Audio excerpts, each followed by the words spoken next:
Back in the 80s and 90s, when the industry was in its youth, it was easy for players to forgive all of the little gripes that often came with their favourite games. After all, it's hard to know that there is a problem until someone points it out. So developers very often had to break a lot of eggs before they ended up with a delicious polygonal omelette. These days, however, there are a plethora of issues that players have been crying out to developers to do something about, but that time and time again get overlooked. Whether it's small quality of life improvements or little tweaks that would ensure titles are accessible to as many players as possible, these are things that really should be implemented in as many games as possible. We will caveat that we appreciate that not everything on this list is a perfect fit for almost every game, but rather that they'd make all the difference in certain titles that have missed them out. I'm Ashton from Triple Jump, and here are 10 video game features that need to be standardised. Number 10. Loading screen content. Now, I wouldn't go as far to say that we video game fans need constant stimulation and entertainment in order to be fulfilled. However, it really is quite upsetting when the new title we've been looking forward to has nothing of note on its loading screens. Admittedly, with technology advancing all the time, fewer games need to fill their loading screens with anything at all, either because they don't have any, or they're not displayed for long enough for content to be necessary. Sadly, not everyone is on the current generation yet, and while some loading screens come with a nice bit of artwork or some handy hints, there are many that present the player with just a progress bar, or worse, just the word loading. Is it too much to ask that the 30 seconds the game spends firing up the next level be filled with something to take our minds off the fact that we're just sat waiting around? A couple of pointers on how to get the most out of the game, a little bit of lore, or heck, just a nice bit of concept art. We're simple creatures, but we do need our games to keep our minds occupied so the existential dread doesn't start creeping in. Number 9. New Game Plus. Here's a question for you. Once you completed a playthrough of a game, what do you do next? Go out and tell your friends what a great time you had? Of course not. You start the game again on New Game Plus, so you get to keep all of your cool gear and special abilities that you've earned. Except not all games come with New Game Plus as a feature, meaning that if you do want to play again, then you're basically stuck with the same experience you had on the first playthrough. This isn't necessarily a bad thing, as players might just want to have another go on a higher difficulty, and there are some titles with New Game Plus where the player character ends up being hideously OP. Resident Evil Village comes to mind here. What New Game Plus does do, however, is give players the opportunity to experience the game from the beginning as a seasoned pro, decked out with legendary weaponry and awesome skills. But if you've got entire branches of your skilly tree unlocked, then you'll be able to best them in cool new ways and make yourself feel like a badass in the process. Number 8. Experience-based matchmaking. Not everyone is a fan of online multiplayer, and that's often because new players can feel intimidated by those who've clocked hundreds, if not thousands, of hours playing the game. So often, multiplayer games fail to impose any kind of rules around which players are matched together, which makes for a horribly unbalanced experience on both sides. Whether you're someone who's never played before and needs other novices to help you build your skills, or you're a veteran of the title looking for opponents that will really put you to the test. And that's for these types of games to universally implement an experience-based matchmaking system. Not only does this mean that newer players will be able to learn the mechanics of the game alongside those at a similar skill level, but it would also mean that more seasoned players would consistently be matched with players that will pose a challenge. Obviously, it's not a completely infallible system, and you'll always have some players that are frustratingly good, even if it's their first match. But at least it would go some of the way to ensuring that no one ends up with 10 times as many deaths as they have kills. Number 7. Story recaps. It's lovely to boot up a new game and find that it's got a nice long story and loads of fun side quests. However, it can be a bit of a double-edged sword. As great as it is to really get your money's worth out of a title, sometimes you can spend hours completing menial tasks in order to level up your character, only to go back to the main quest and realise you've completely forgotten what was going on. We have a city to burn. Who the f is that guy? It's for this reason that story recaps would be really handy, so that every time we load up a game, we're given a quick reminder about what's been going on in the plot. It doesn't need to be much more than a few words just to trigger our memories, but it would certainly help the more forgetful or side quest inclined among us to keep track of what's what. Both The Witcher 3 and Until Dawn each have their own unique take on this idea, and they work to great effect. The Witcher 3 shows the player artwork and narrates what's been recently going on. Until Dawn goes for a more of a TV-like previously on approach. But no matter how games choose to go about it, it's always greatly appreciated by audiences. Now, where did I leave my car keys? Number 6. Fast travel. There's nothing quite as satisfying as jumping into a new game for the first time and realising the world is massive. Because big generally means lots to do. Sadly, however, it also means lots of travelling. But fear not, as most titles with ridiculously vast maps have a little thing called fast travel. Do notice how I said most there, it's quite important.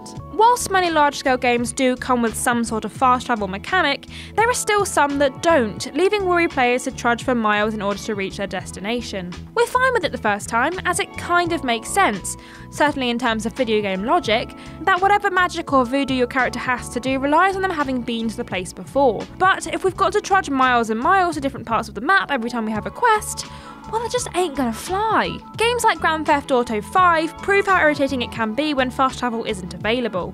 And though the map isn't as big as some, it's still a pain that you have to call for a cab, or worse, drive yourself around the city because there's no mechanic that allows you to teleport. Well, this sucks. Number 5, control layout. This one's a little tricky, because obviously not all games need the exact same controls. For example, games where your weapons are primarily melee or magic based don't need a reload button. Certainly not unless the developers are specifically sadistic and make you have one, and have you manually notching an arrow every time you want to fire one. With that said, however, we do need some sort of standardisation for the actions that most games need us to carry out, i.e. running, jumping, interacting with objects, healing, and performing melee attacks. I've lost count of the number of times I've tried pressing X on my PlayStation controller expecting my character to leap gracefully in the air, only for them to do nothing, because for this game, it turns out X is for interacting with stuff and picking up items. You wanna jump? Obviously it's triangle, you dummy! Fortunately, we do seem to have reached a stage where some controls are pretty consistent from one title to another, so you can generally expect left stick to move your character, right stick to move the camera, and the triggers to fire your weapon. This is great, but we just wish the consistency would translate onto the rest of the buttons. Oh, and who the hell thought holding L3 to sprint was a good idea? Number 4, skippable cutscenes. If there's one thing that's sure to get us irrationally angry down at Triple Jump HQ, it's unskippable cutscenes. Micah Bell. Wait!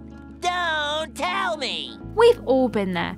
You're trying your hardest to best a nasty boss, but you put one foot wrong and you're dead. Not to worry, because you can just reload your save and get straight back into the action.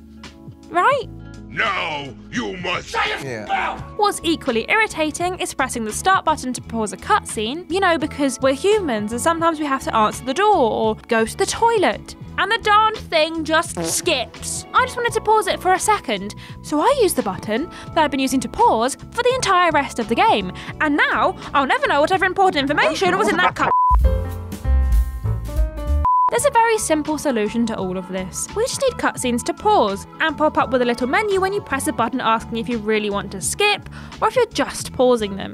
Oh, and while we're at it, I'd also quite like the option to be able to watch cutscenes back, so I'm going to need unlocked scenes to be somewhere in the main menu, please and thank you.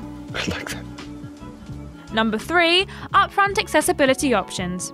We get it, games industry, you've got lots of very loud and sometimes disturbing logos to get through. And I mean you, Gearbox, with your weird aggressive baby. But it would be massively appreciated if you'd be so kind as to let us have a game's accessibility options before all of that. In a lot of cases, you can't actually reach accessibility options until the game starts, so very often players are left in a position where they're unable to adjust the sound mix, turn on subtitles, and change other features when the action has already begun. This is at best irritating, and at worst, it can really ruin the enjoyment of the first few minutes of a game. If you rely on subtitles, then it's wholly possible that you may miss some of the context of the game if the first cutscene doesn't have them as standard. Equally, those with hearing or sensory issues may struggle if they haven't been able to adjust the settings so they can hear speech more clearly or remove some of the background noises. We're not asking for the moon on a stick, just let us choose our options before the game starts, then you can show us all the logos you want. Within reason.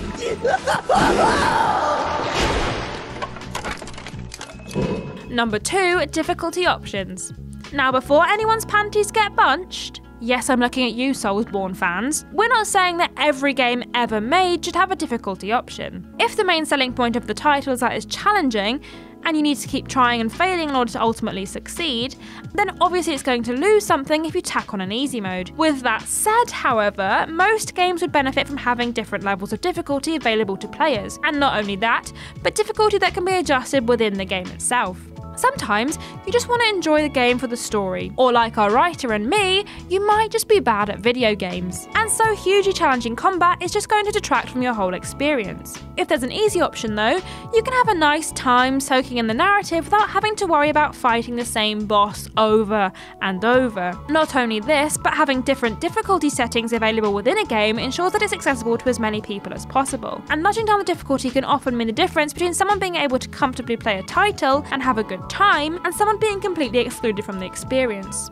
And number 1, autosave.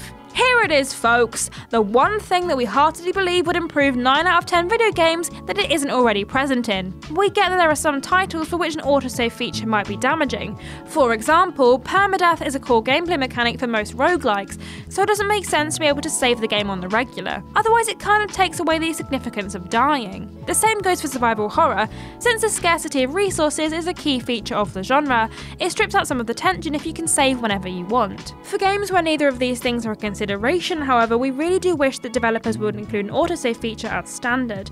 You know how it is when you're absorbed in your favourite titles and a good amount of time can pass before you remember to hit the save button. It's all well and good until the game freezes or your console crashes and you're left having to repeat the best part of an hour's worth of gameplay, just because the game itself didn't have the functionality to save for you. Good, now I've got to do that all over again. Brilliant.